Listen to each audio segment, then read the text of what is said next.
بچہ پیدا ہوتا ہے اس کی گواہ صرف اماں ہوتی ہے، ایک گواہ۔ اسلام میں گواہ 2 مرد ہیں یا 4 عورتیں؟ 4 عورتیں بھی تو گواہی نہیں دے رہی، ہاں یہ بچہ فلاں کا بیٹا ہے، اماں نے کہہ دیا یہ تمہارے ابا ہیں، تو با اسی پہ آنکھ بند کر کے یقین کر لو پتہ نہیں ابا ہیں کہ نہیں ہیں۔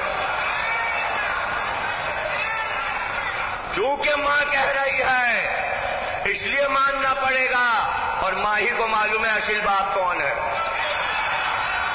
دنیا میں کسی کو نہیں معلوم کہ انسان کا اصلی باپ کون ہے۔ اسی لیے شیخ صدوق نے حمالی میں لکھا کہ چونکہ یہ مسئلہ نازک ہے کہ ولدیتیں تبدیل ہوئی ہیں، اس لیے اللہ نے فیصلہ کیا کہ محشر میں تمام انسانوں کو باپ کے نام سے نہیں پکارا جائے گا، ماں کے نام سے پکارا جائے گا تاکہ پردہ رہ جائے۔ اس لیے اس نے کہا ماؤں کے نام سے پکاریں گے۔